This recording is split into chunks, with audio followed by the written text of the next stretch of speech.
Hi, and welcome to Open, the show that opens the Bronx and the rest of the world to you. I'm your new host, Jonathan Calixto, and today we'll update you on what's happening in and around our borough. Coming up, the business manager for SmileHub shares insights on their latest report on social activism. Then, a representative from SSP International and a Summer Science Program alum speak on how this program helps give students an immersive experience in science. After that, two representatives from Smarter Energy Services explain how solar energy presents an opportunity for significant savings in the long run. And finally, the Senior Policy Analyst for Immigration Research Initiative speaks on the potential impact deportations could have on NYC. So stay tuned, all this and much more is headed your way because we're now officially open.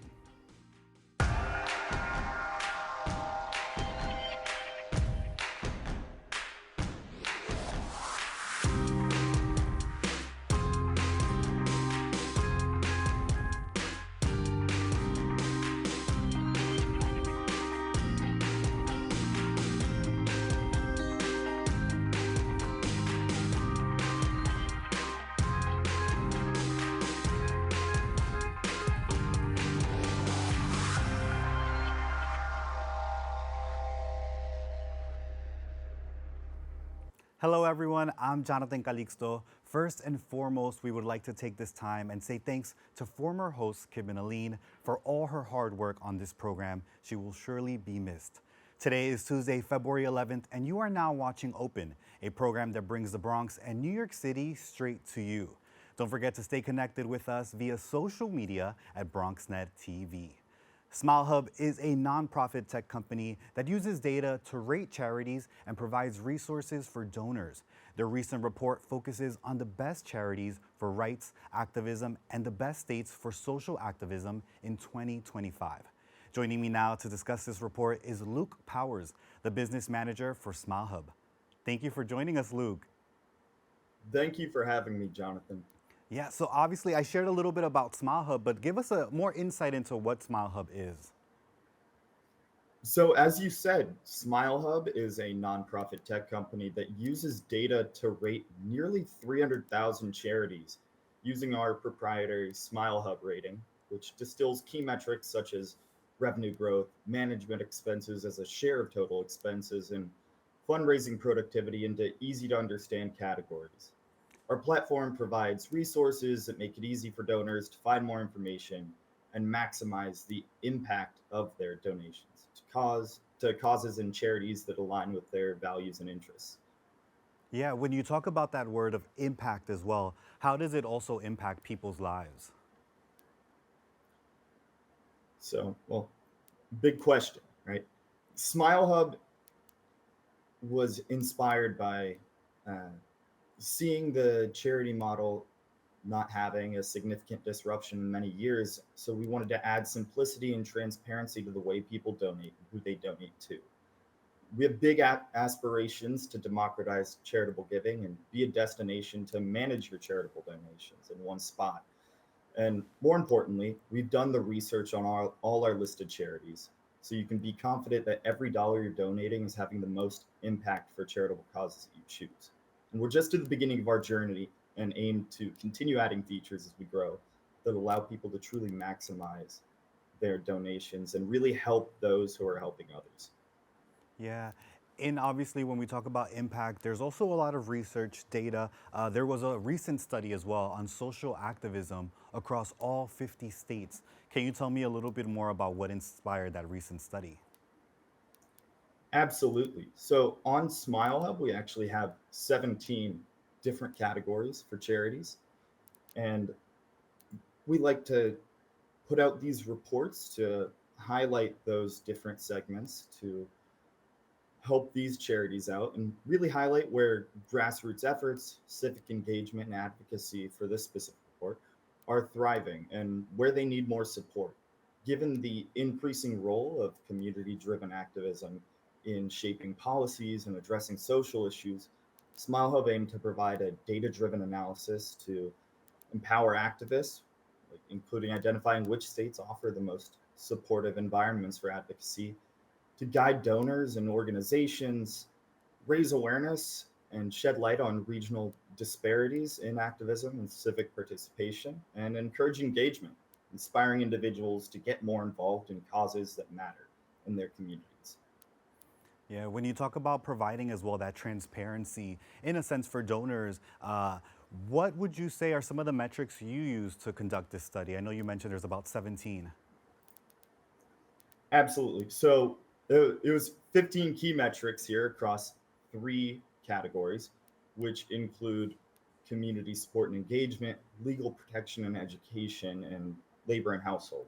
These and the metrics in these categories include things such as rights and activism charities per capita, Google search interest for social change, different non-discrimination laws on or voter accessibility policies, and things like the share of residents living in poverty. Yeah, obviously, so many important factors. And obviously, because we are in the Bronx, I do want to focus on New York. Now, New York did rank eighth overall in best states for social activism. Talk to me about obviously what contributed to this high ranking, you'd say. So, New York, ranking eighth overall, had strong legal protections, ranking first in non discrimination laws for employment, housing, and education, high community support. They were first overall in rights and activism charities per capita. Public engagement, we have New York ranked first in access to public transportation, which we use as a proxy for openness to social activism. Online advocacy, New Yorkers ranked eighth overall in Google search interest for social change terms. Moderate civic participation, New York was middle of the pack ish, ranking 30th in civic and social organizations per capita and 31st in organizational membership. And then voter turnout and hate crimes, they were again ranked 34th in voter turnout and 41st in hate crime incidents per capita. So those being on the lower end of the spectrum, the other rankings really contributing and carrying them to where they are at number eight. Yeah. And for our viewers as well, I do want to be able to break it down a little bit more. When we say New York is ranked number one in rights and activism charities per capita, what does that exactly say about our state's nonprofit landscape? So when you're looking at that ranking and New York being first overall, what we see is that it shows that New York has a strong nonprofit sector focused on rights and activism, at least in part, which indicates high civic engagement and community support. The abundance of these organizations suggests a well established infrastructure for advocacy and social change, and a culture that prioritizes activism, providing resources for individuals and groups to mobilize. And all this coming together, the state's dense population and things like access to public transportation likely contribute to this thriving nonprofit landscape for rights and activism charities. Yeah. Now, of course, with ranking number one in that category, New York also ranked number 18 in voter accessibility policies and civic education engagement. With your expertise, Luke, how can we improve that ranking?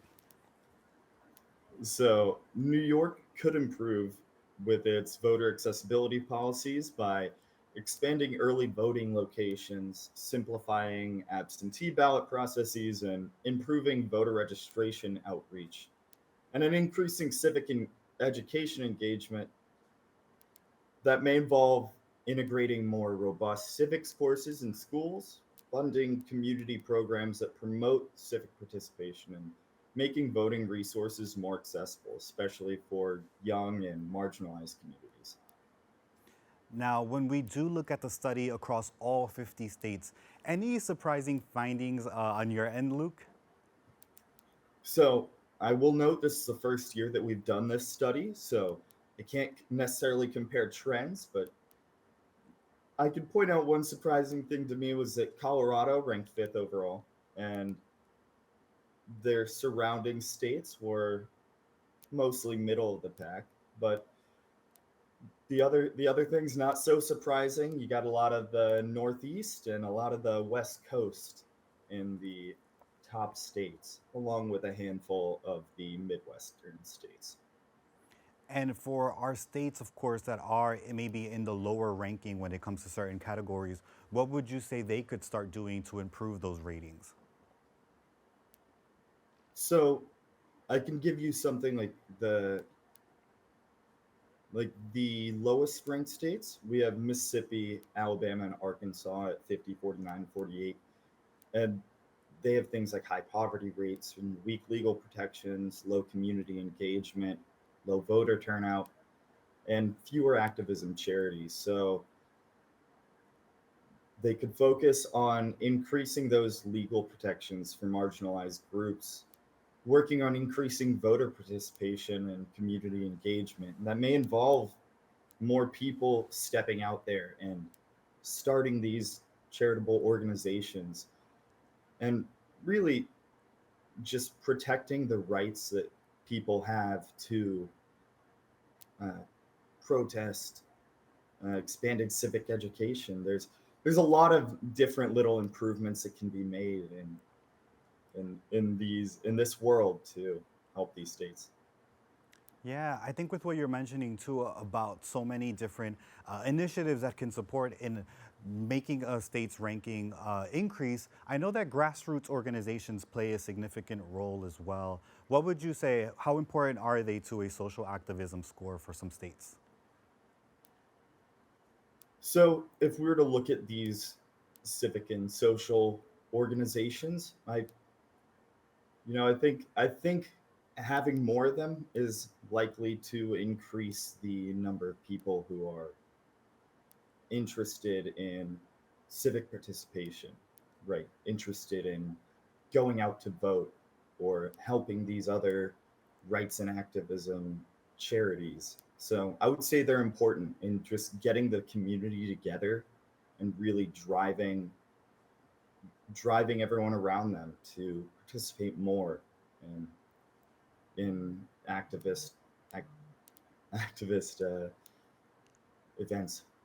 Yeah, definitely. And I mean, obviously, you've given us so much resource, a lot of data as well. But for our viewers watching, if they want to be able to get involved and support, obviously, some of their states' rankings, even sharing some of the initiatives they have, what can they start doing at a local level, maybe? I mean, at a local level, if you would like to support SmileHub, you can always go to smilehub.org and find charities on there in your area that that can that are really doing good work and help them out. And you can help us out by going to smilehub.org and going to our blog page there, finding these reports and sharing them online to help drive interest and bring people to us so that we can help you find charities that you can help. Incredible. I mean, I thank you so much, Luke, for even being able to share that insight, how people can help. Before we do wrap up, I mean, real quick, what policy changes could improve social activism, you'd say as well? Is there any policies that can impact this? I I would say that that might not necessarily be my realm of expertise here, uh, but just trying to protect voter rights, trying to protect the rights of people to protest and ensure those activities are not met with excessive legal or police action would be a couple Great. ways that things could improve. Yeah, well, thank you so much again, Luke. I think you've left us with so much information as well that we can take back, look into Smile Hub. So thank you again, Luke. Thank you so much for having me. Awesome. For our viewers, to learn more about this report, please go to their website at smilehub.org. Don't go away. We'll be back with more open after this.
We're gonna start the show right now. This is my favorite part. Ready in 5, 4, 3, 2. Hey, this is Angel, and I am one of the instructors for the in-studio production. Here at BronxNet, we offer classes that can help you elevate, expand, and start your television career. All you have to do is sign up at bronxnet.org/education. For the past 7 years, I have been in various productions, spanning from talk shows, independent films, news reports, art displays, teachings, musical performances, and many more. Ain't that right, Angel? Yeah, you're absolutely right, Angel. There are a lot of creative individuals that we're just waiting to sign up for the class. And if I may, can I also express that? Thank you, Angel. That's all the time we have left.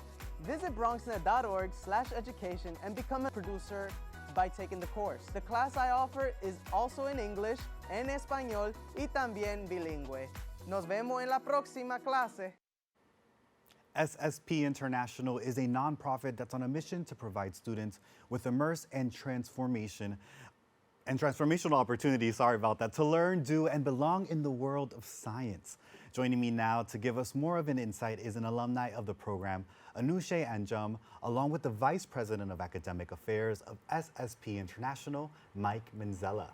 Thank you both for joining me. Thank you for having us. And I know we have you in person, Anushay, and Mike joining us virtually.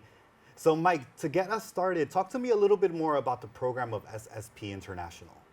So SSP International is the nonprofit that runs the Summer Science Program. We are looking for new programs to expand outwards. But the Summer Science Program is a very unique summer program. We've been operating since 1959, and we effectively helicopter drop participants and faculty onto a college campus. And they take quite advanced classes over 5 weeks. They do research that these high schoolers, these rising seniors, really wouldn't see until the upper years of their undergrad or even grad school. And it is a very intense summer, but they are going through this process to learn about themselves, to learn about the science, to learn that they can do real research. And we don't tell them this during the program. They all come in and think that they are only learning about science. But in my opinion, if they come out learning more about themselves and how to interact with other human beings, how to work in a group, how to learn about people from different cultures, because we have people from across the US and across the world that get put together into these programs, we count that as a win. We want them to feel like they belong, as you said, that they have a right to be in STEM and higher education, and that they just want to be there. Yeah, sounds like an incredible program, of course. And I know we have Anushay, you are an alumni of the program as well. Yes, So I am. obviously learning a little bit more. Talk to me about your personal journey and how it impacted your career. So I'm from Pakistan, and I'm a junior in college now. I study at NYU, but I did SSP in 2021, and I was at the Purdue Biochemistry program. For me personally, I come from a not a super I don't come from a family that has a really large income. And so a big part of education in Pakistan is that if you are, if you have a good income, you're able to access good education. But if you don't, it's really, really difficult. And so SSP kind of bridged the gap for me. I attended SSP free of cost. I didn't have a laptop. So my laptop, even now, the one that I use in college is the one that SSP gave me 3 years ago. And so for me, the Summer Science Program kind of changed the trajectory of my life. Research is not a big thing, especially not for women, and especially not at that age. You have to be in like the graduate or PhD level to really pursue some sort of academia. And so the idea that I could do that at 16 or 17 in high school was really, really absurdly crazy to me. And so, I think that I agree with what Mike just said. I think it creates pathways for kids to not only explore their academic interests, but also get to know people.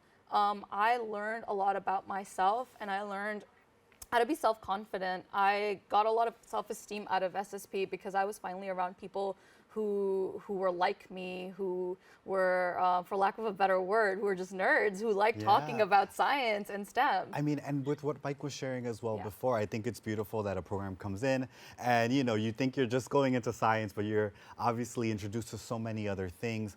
Mike, for you, obviously the program being established since 1959, how has it evolved and its impact as well on the people who are a part of it?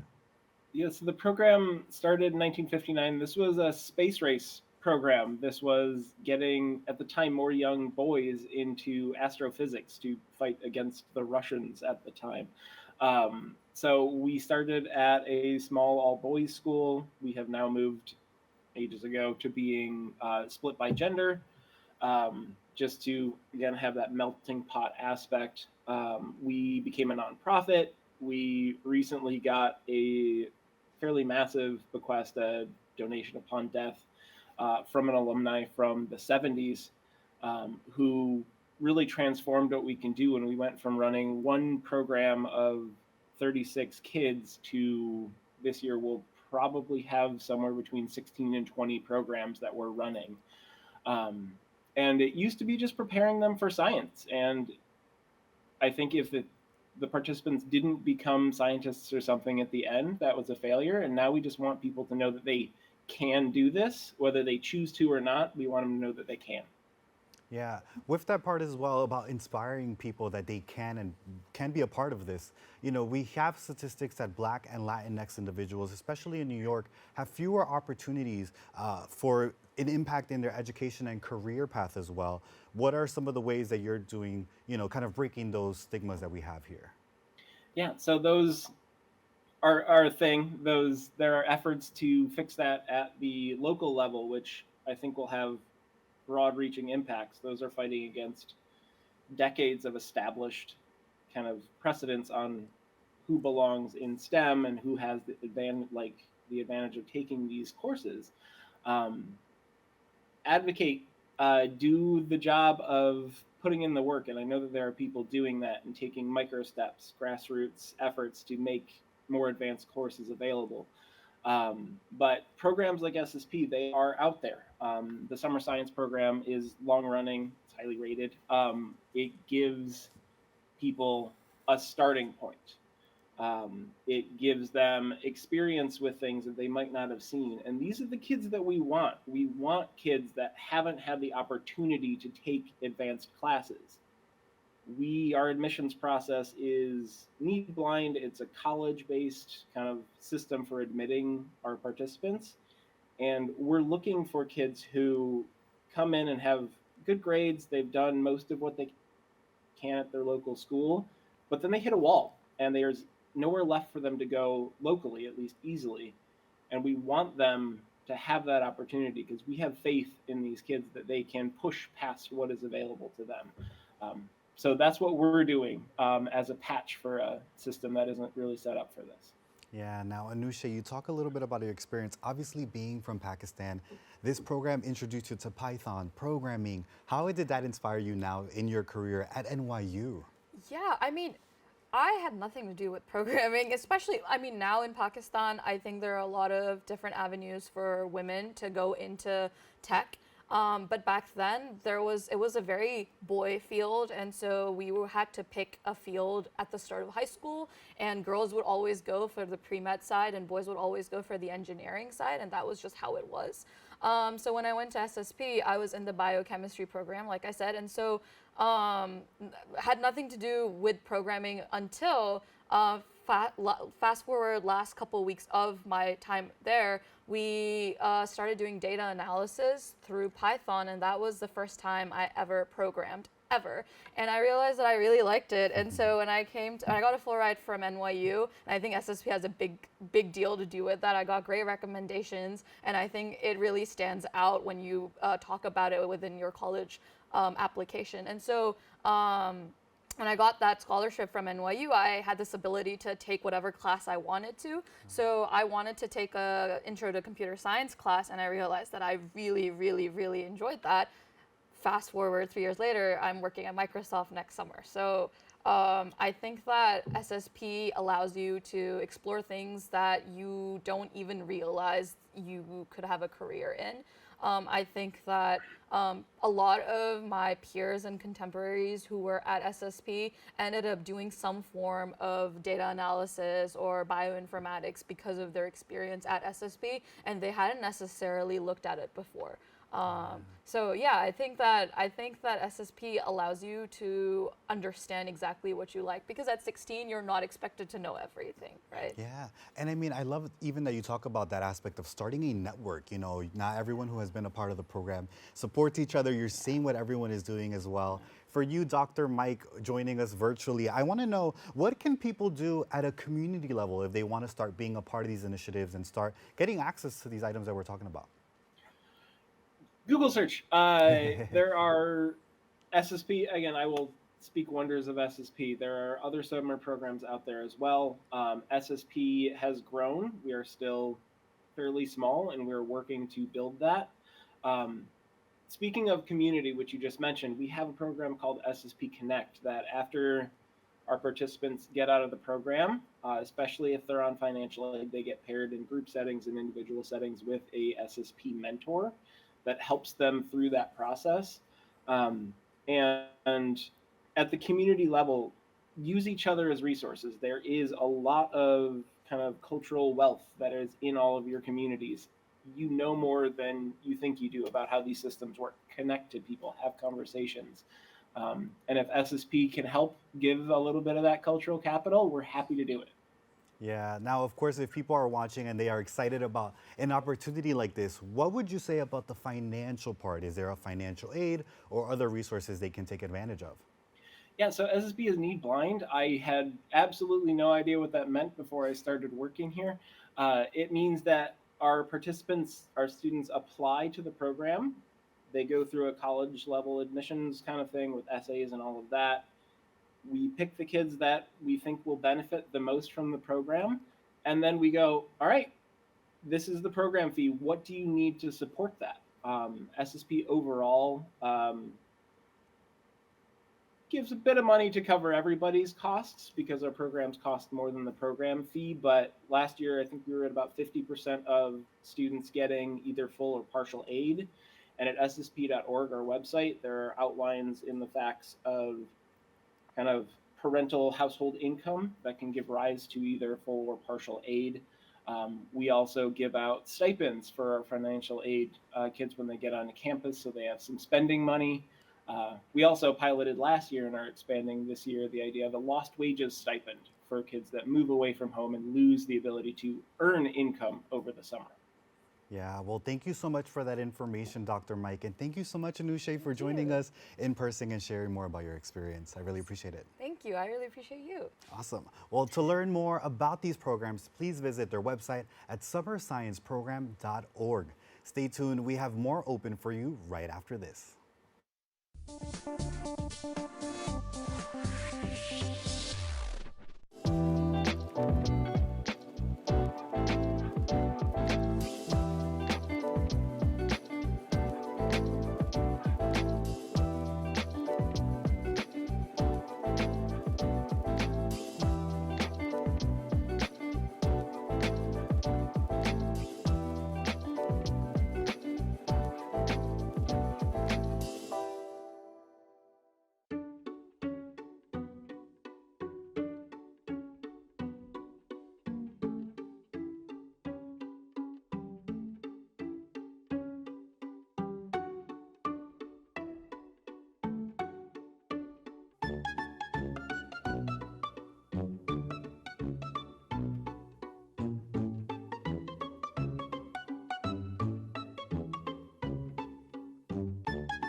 What's up, creative family? Discover your voice with BronxNet Community Media classes. Are you ready to bring your ideas to life? At BronxNet, we offer television production classes for community members ages 18 and over, empowering you to share your vision with the world. Get certified in field production, in-studio production, and our new exciting addition, podcast production. Once certified, you can create your own show to air on one of our 6 TV channels. It all starts with our free Unleash Your Ideas Masterclass, designed to help you plan your show idea and set you up for success on your production journey. This class is offered at the beginning of each month for your convenience. Our dedicated BronxNet team is here to support, encourage, and uplift you every step of the way. Join us and become a part of the creative force that engages and inspires the Bronx community and beyond. Sign up today and start your media journey with BronxNet. Visit bronxnet.org/education to learn more and register. Let's create something amazing together. Smarter Energy Services has been serving New York options for a sustainable, long-lasting future, both financially and energy-wise. They offer long-term solar solutions in a way that's more accessible for everyone. Here to tell us more is their solar consultant, Anthony Torres, and their solar sales manager, Jared Logan. Thank you both for being here today. Thank you for having us. Yeah, thank you. Well, obviously, to start, give us a little brief introduction into the company and obviously what it means.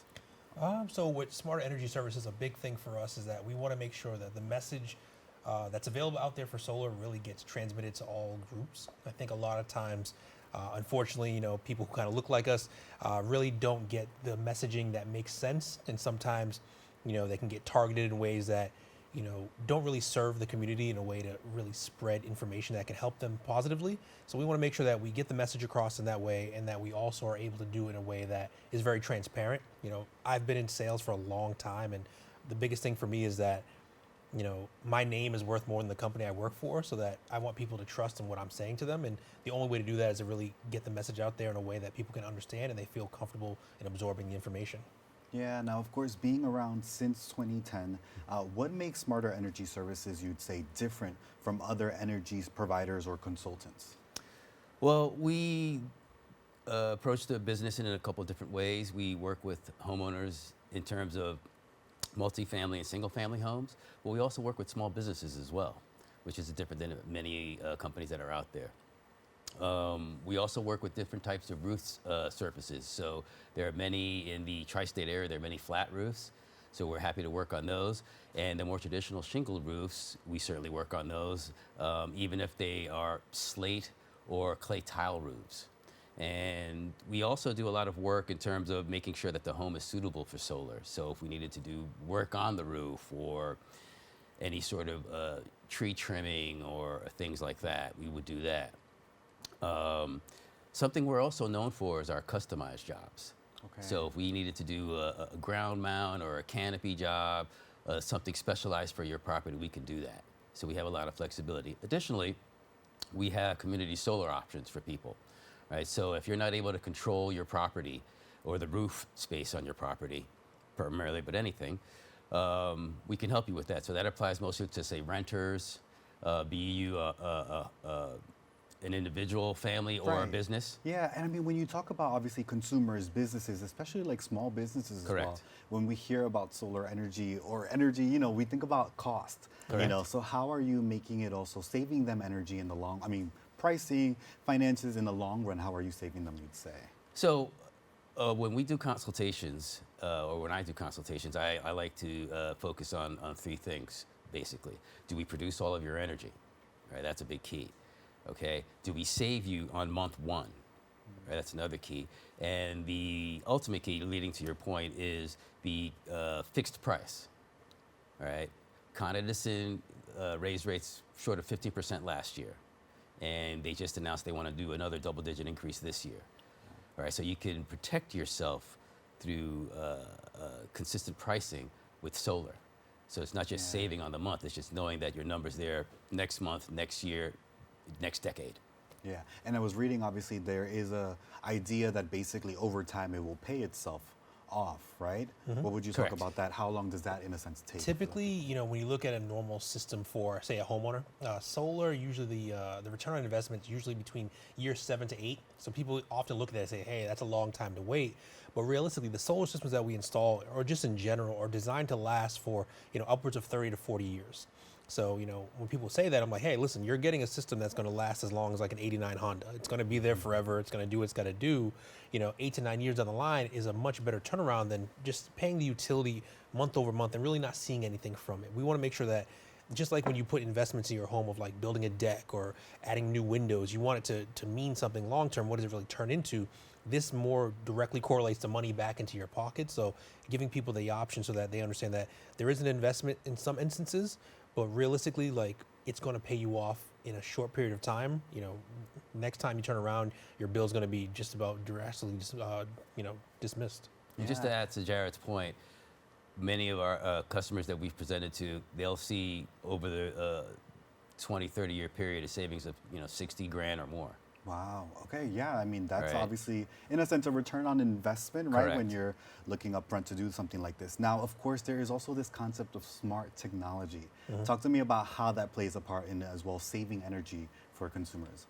Well, I think a big thing with, smart tech, as far as the different features and elements you could look into, we always recommend people looking at different technology. So obviously solar is there to do what it does, but we always recommend people looking at like smart thermostats, which allow them to kind of control that. It tweaks itself. It kind of measures what you're doing and making modifications that way. And just also looking at any everyday investments as far as like LED lights, new windows and doors, things to make sure that the technology that's out there, utilize it. There's apps out there that you can use that can monitor your energy use and give you direct feedback on your phone to tell you, hey, at this time of day, there's usually peak hours. You might want to turn off, unnecessary pieces of appliances or equipment in your home to make sure that you're mitigating the amount of extra cost that you might be seeing.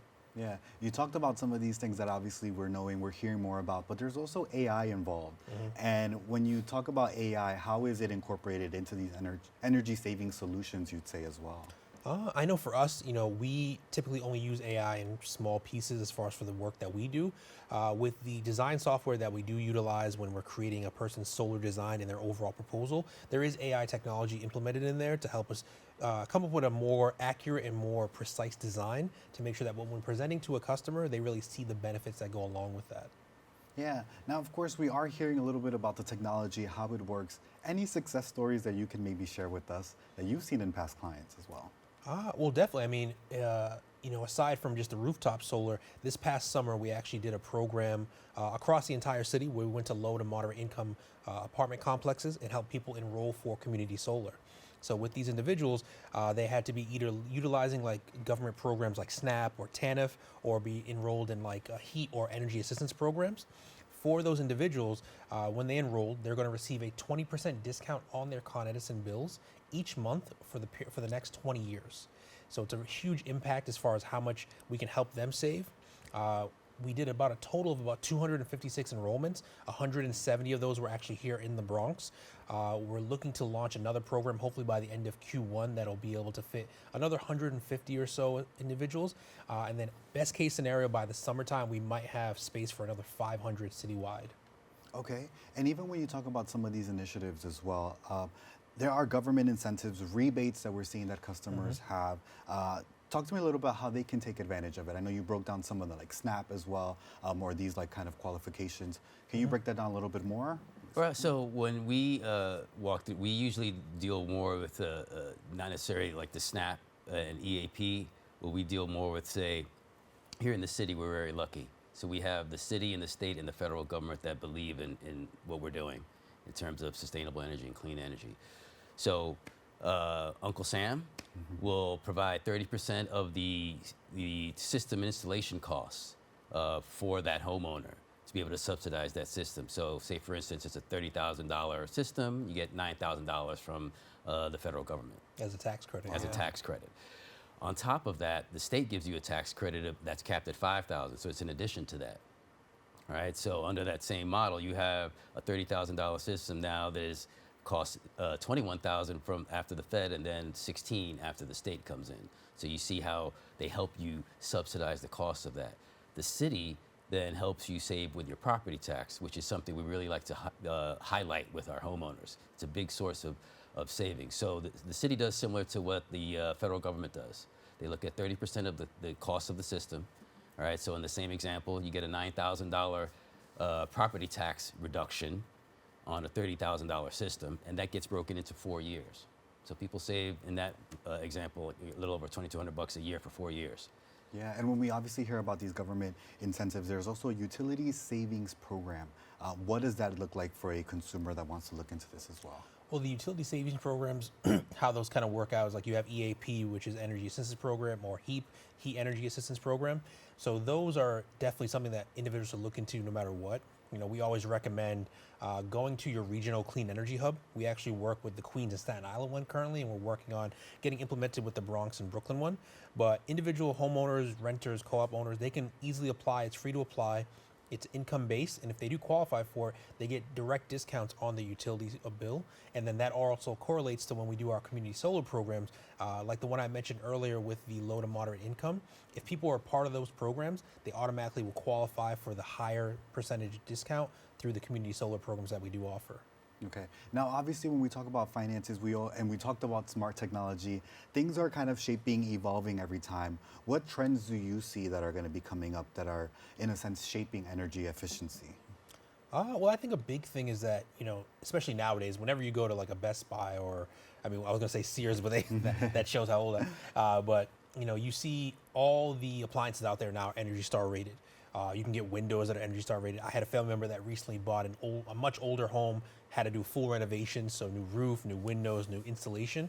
So I think the biggest thing is that when people are looking to where, first and foremost, like where they move. New Yorkers, a good percentage of us rent. So looking to move into a building, you want to look at a building that's been Energy Star rated, that has LEED ratings, to make sure that, you know, when you're there, that the cost that you're spending on what you're doing in that apartment or in that co-op or in that condo is it energy efficient? Are the appliances there? Or do you have a washer, dryer? Are they also rated to make sure that, you know, you as your individual, if you don't want to basically put a strain on the grid, making sure that you're using technology that kind of doesn't do that.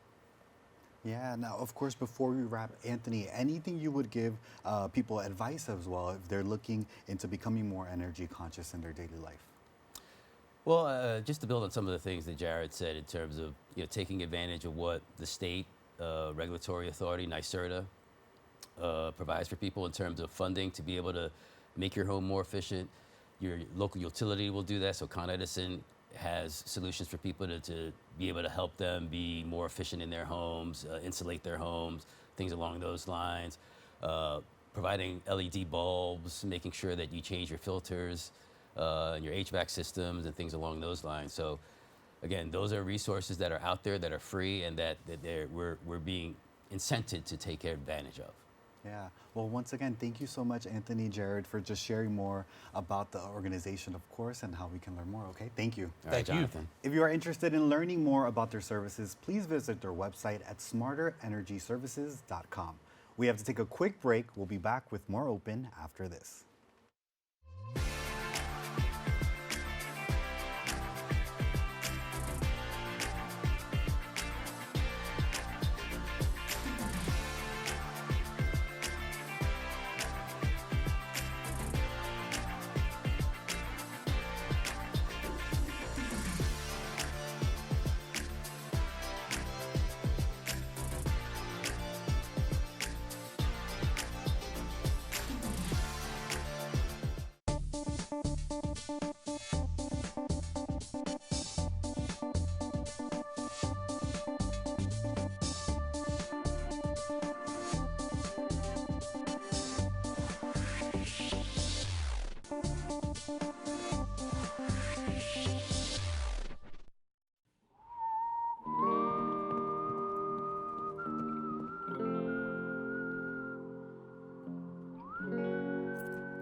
Welcome back. A report from the Fiscal Policy Institute and the Immigration Research Initiative weighed the potential economic and fiscal fallout following anticipated policies from the Trump administration.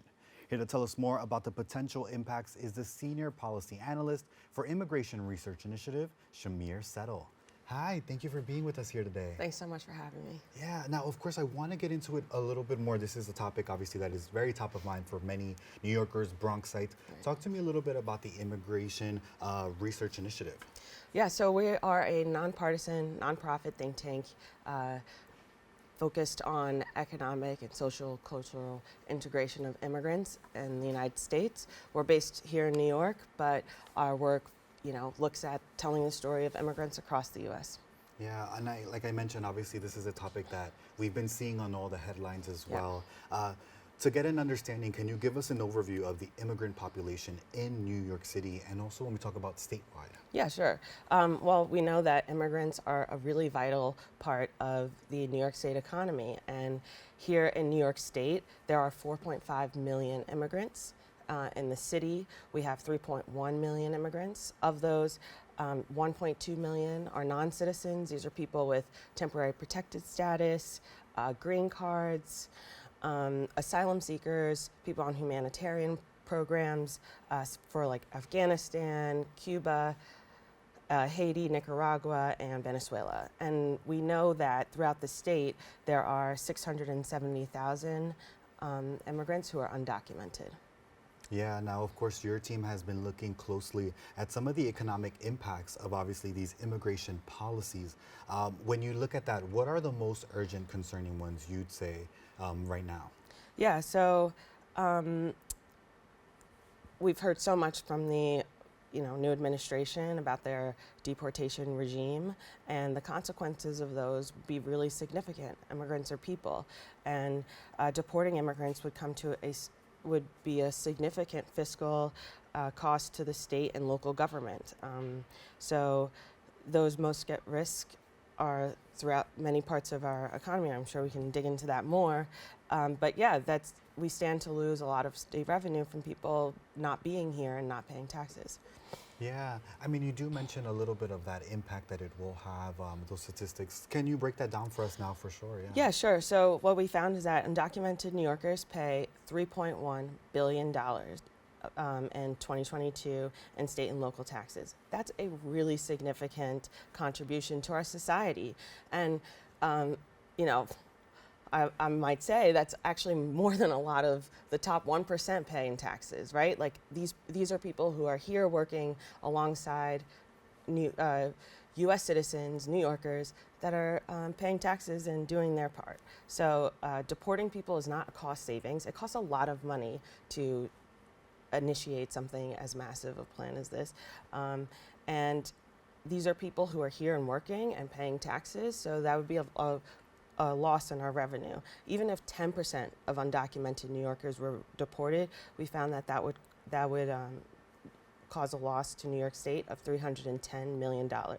That's enough to pay for free school meals for kids throughout the state in the public school system. So we've thought about this and said, a better approach might be to help people become documented and gain legal status, and this approach might increase our tax revenues. And we just found, just what you're mentioning right there too, when you talked about that 10%, even if 10% of the undocumented immigrants were deported, what would happen to the economy? Can you break that down? I know you gave us a little bit of those facts, but break that down for us too. Yeah, so what we know is that these undocumented immigrants work in many different sectors throughout our economy. We found specifically that those are restaurants, care workers, construction workers, healthcare, and also in farming, which is particularly important in New York. But undocumented immigrants fuel our restaurants. There are 24,000 cooks and chefs who are undocumented, 9,000 food prep workers, and also another 9,000 waiters who are also undocumented. And immigrants provide our care. So we know that there are 21,000 undocumented maids and housekeepers here in the state, and 17,000 home health aides. These are the people who are caring for our grandmothers and grandfathers while we're out working. So there are 7,000 childcare workers, very important to parents. I just became a mom. Like, these are, like I continue to say, these aren't just people that are separate from our society. They're really integrated into our society and are working alongside other New Yorkers as well. And lastly, I'll say that when it comes to construction, we know that undocumented immigrants are nearly 30,000 of the laborers in that industry, 13,000 carpenters, and 6,000 painters who are undocumented here. Yeah, and I just want to say thank you for breaking it down, because I think a lot of times there is this myth or fact about the immigrant workforce especially, and how they contribute or if they don't contribute. And I think obviously, like you mentioned, they are paying their taxes, they are a part of these different industries. With what you broke down, instead of deportation, what policy solutions would you say are better to support our immigrant workforce in a sense? Yeah, first thing is help people gain legal status. These are, decisions that we can make, and we can choose to do better.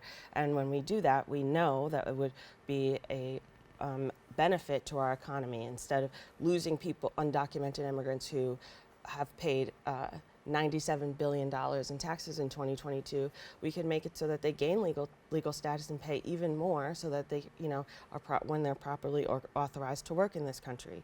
So making it possible for people to gain legal status. Also, when we make work conditions better for everyone, that also helps immigrants. So in those industries where I just described, restaurants and care and construction, making sure that those are good jobs that pay great wages so people can take care of their families, not only helps U.S. citizens, but it also helps immigrants. Yeah, I mean, you talked about even providing them this opportunity, these work opportunities as well. There are also different statutes as well. Like, there's the role of H-1B visas, there's asylum seekers, temporary protected status holders. What does that play into New York's workforce? Yeah, so the H-1B visas, those are for highly skilled workers. These are all different. These are all different types of ways of getting talent into the country, but also this discussion of the wider statuses illuminates the risk that these policies pose not just undocumented people, but people of any different legal status. So the current discussion of de-documenting people who are really spread throughout our workforce and are on different visas is really problematic. Yeah, we also see, obviously, you were talking a little bit about, even for our local workers, our restaurant workers, what would you tell local businesses, these policymakers, and everyday New Yorkers about what they can do to support our immigrant community? Yeah, to that population, I would say to continue to support those businesses. In New York, we have lots of Main Street businesses that are owned by immigrants. Continue to support those communities. Speak to your elected officials. Tell them how you feel about, those businesses and those owners, and your support for immigrants. And this is a country that, has largely benefited from the inclusion and support and welcoming of immigrants. Yeah. Now, I did want to get your take on this. Obviously, we see initiatives, especially these past 2 weeks, started by different organizations and local community organizations as well, saying like initiatives like a Day Without Immigrants. Do you think those support the movement about being able to see immigrant communities and support them, or is it counterproductive, you'd say? That's a good question. I'm not really familiar on the specifics of those, but I would say that if this is something that really matters to you, and I think it should matter to everyone, I think that showing up and showing your support in whatever ways that you can does really make a difference. And I know that everyone's scrambling to try to figure out, like, how can we, make our voices heard, but I think in any ways that you can, doing that is really important at this time. Because to be honest, the types of things that we're talking about would have really significant social and humanitarian consequences. You can't just deport you know, the over 600,000 immigrants that are in New York without causing serious damage to everyone that lives here. Yeah. Now, when we talk about the Immigrant Research Initiative, is there anything you guys are focusing on now or doing now to share these resources and obviously positively impact the immigrant workforce? Well, yeah, we're joining programs like yours. You know, we're continuing to talk to press. We're coordinating with other states, making it possible for them to uplift the data concerning their state. So it's not just this information about New York, but we can tell the story in Texas and in Colorado, you know, just across the country about what's happening. So that's what we're really focused on. And yeah, you guys can find us on our website where we publish all of our resources and we share them on our social media. Yeah, now I know we've touched on different things, even myth, facts. For our viewers watching, what would you want them to take away about this conversation about our immigrant community, but also our New York economy? What would you say? I would want everyone to take away the fact that we are more connected than we are different. And the best thing that we can do is to support each other and to uplift each other and not believe the lies that separate us, because the truth is that immigrants are here, they're working here, they're you know, a part of our families, and the consequences of something like this would be really harmful to everyone. Yeah, now of course you mentioned that word support, which I love, and I think especially during this time we need more of. For people who are looking to support the Immigrant Research Initiative, to look into more policies, what would you, how can they do that? Yeah, like I said, you can visit our website and follow us on Twitter, where we love to connect and share our work. Yeah, awesome. Well, I want to say thank you so much again, Shamier, for joining us today, for talking about obviously this topic that we are seeing all over the headlines and just giving us a little bit more insight. Thank you so much for having me. Yeah, thank you. And to learn more about the work they do or to read their reports, please go to their website at immresearch.org. We've come to the end of our show today. I'd like to thank all of our guests for joining us and you, the viewers, for tuning in. If you missed any part of today's show, you can catch the recablecast at 5 and 8 p.m. tonight on Optimum Channel 67 and Verizon Fios 33, or watch anytime on the web at BronxNet.org. You can catch a brand new episode of Open with Derry and Jamie on Wednesday and with Rina Valentin on Friday. I'm Jonathan Calixto, wishing you and yours safety and wellness now and always. See you next time.